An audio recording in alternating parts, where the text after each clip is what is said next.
Pag-usapan natin itong interview ni Karen Davila kay Comelec Chairman George Garcia. Nako, as usual, itong Karen Davila matalinong ang puruman, advance mag-isip. So meron siyang tanong na nahirapan sagutin ni Comelec Chairman George Garcia. Buti na lang marunong siyang sumagot. Kailang may pangamba si Karen Davila, baka daw hindi payagan ng ICC na manumpa bilang mayor si dating Pangulong Digong. Okay, pakinggan natin itong interview. Ang dahig na manumpa. Paano yun? Okay. Sa ating pong batas, sa ating pong rules, hanggat walang order to suspend proclamation, yung isang kandidato na may kahit may kaso ay mapoproklama po, Ma'am Karen. Chairman, pero tanong ko, paano kung hindi siya payagang manumpa ng ICC? Pwede ba yun?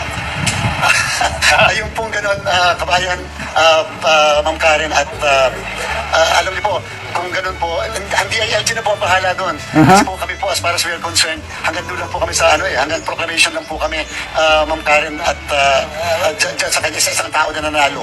So, basta po naproklama na siya, matatapos na po yung jurisdiction ng Commission on Elections, at kung makakaupo po yung isang tao, kung siya nakapanumpa o hindi, ang DILG po, base po sa local government code, ang bahala at in charge na po sa ganyan. Ulitin natin ha. Si dating Pangulong Rodrigo Duterte at hindi pumayag ang dahig na manumpa. Paano yun? Okay. Sa ating pong batas, sa ating pong rules, hanggat walang order to suspend proclamation, yung isang kandidato na may kahit may kaso ay mapoproklama po, Ma'am Karen. Chairman, pero tanong ko, paano kung hindi siya payagang manumpa ng ICC? Pwede ba yun? Ayun pong ganun, kabayan, Ma'am Karen, at alam niyo po, kung ganun po, ang DILG na po ang bahala doon. Kasi po kami po, as far as we are concerned, hanggang doon lang po kami sa hanggang proclamation lang po kami, Ma'am Karen, at dyan sa kanya, sa isang tao na nanalo. So, basta po naproklama na siya, matatapos na po yung jurisdiction ng Commission on Elections, at kung makakaupo po yung isang tao, kung siya ay nakapanumpa o hindi, ang DILG po, base po sa local government code, ang bahala at in charge na po sa ganyan. Si dating Pangulong Rodrigo Okay. Duterte at So, yung tanong ni Karen Davila, napaka-advance naman yun. Although that is expected of her dahil nga yung dekalidad siya na journalist. So, atong himay-himayin. Anong pakialam ng ICC sa atin in the first place? The people of Davao have spoken. Anong hindi papayagan? Anong pakialam nila? So, masyado lang advance yung tanong. Napakaganda naman yung sagot ni Chairman Garcia. Saludo ako. Tama yung sagot niya. Na as far as Comelec is concerned, walang basihan para hindi matuloy ang kanyang proclamation. So, proclaimed na sila. Proclaim na sila, Tedigo. So, sana naman wag nang makialam ang ICC kasi kung makialam sila, lalong naghihinakit na ang taong Pilipino, ang sambayan ng Pilipino sa pagkidnap, pag-surrender nila kay Tatay Digong, tapos papakialaman nyo pa ang kanyang pagkapanalo. Ano ba kayo? Sobra naman yan. So, happy na ang lahat. Happy ang taga Davao, happy rin tayo, mga nagmamahal kay Tatay Digong, na kahit nakakulong siya, nanalo pa rin. Landslide, tsunami po ang pagkapanalo ni Tatay Digong. Ang layo ng lamang niya kay Carlo Nograles. Ganon na rin si Mayor Baste, mga kongresista, lahat panalo ang mga Duterte.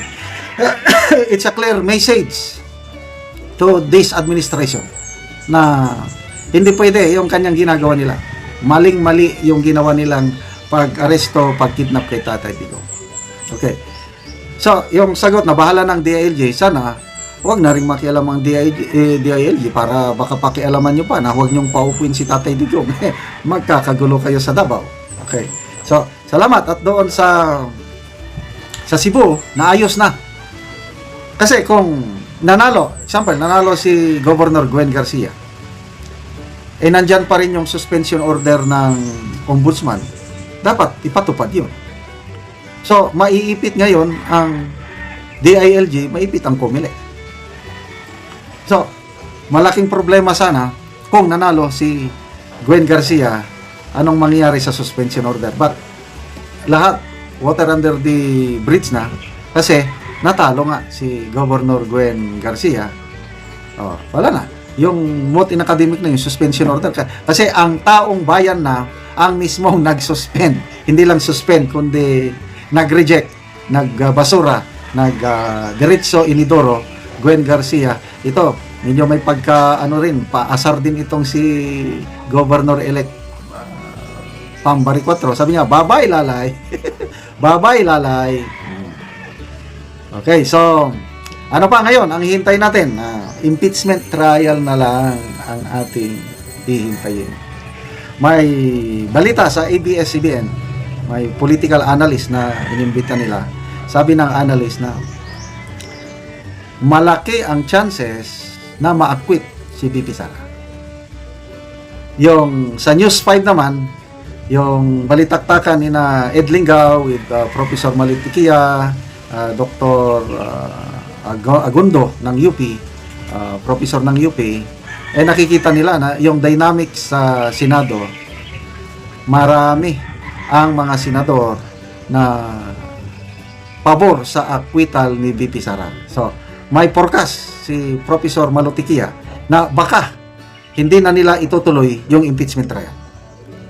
At nabigla ko kanina sa panayam ng mga Palace Media kay Yusek Claire Castro, tinanong tungkol diyan sabi niya ang Palasyo, Pangulong Marcos hindi daw interesado o hindi na iapura yung impeachment na yan. So, wow naman. So, mas maganda wag na lang tayong sa impeachment trial para mas maraming magawa ang mga senador. Para makamove on na ang taong bayan, hindi na mahati ang taong bayan dahil sa impeachment. Tuloy na lang yan, labanan na lang sa 2028 sino ang gusto ng taong bayan. Kasi ang very clear objective nila sa impeachment is tanggalin si BP Sara para hindi na siya makatakbo by 2028. Okay, salamat mga kaibigan sa inyong pagsubaybay sa ating channel. Napakalaking tulong nyo sa tribong Talandig ng Bukidnon dahil ang sweldo natin sa channel na ito is pang tulong sa tribo. Namimigay tayo ng mga yero at pako para ma-repair ang sira-sirang bahay ng tribo. Panoorin nyo ang video na ito. Ang kulang na taga na mo gerog. Yan ang gidala ang yangero. Nagatag sen na naka kapan di nagaulanan. So salamat. Og karon mo ni ang balay sa natabangan na mo gero og makita na gid ang kadako sa buslot sa ilang balay. Kaya dako nang gamit siya.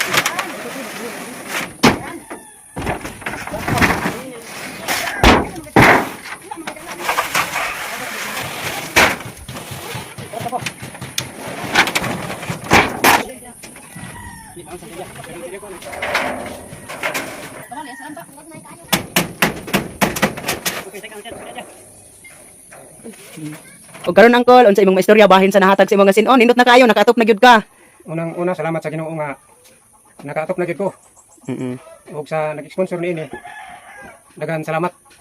Oo. Lagi. Unang-una salamat sa Ginoo nga nakaatop na gid ko. Di na gid ko ga ulanan. Ug salamat usab sa nag-sponsor niini. Nakadaga pang tabang na. Hinatong ta ang aragan pangatabang ang maabot kanamo dinhi. Labi na gid diri sa City Garden. Oo. Sa mga katawhan usab nga naga panood sa video. Daghang salamat sa inyo. Sige Col, salamat pod.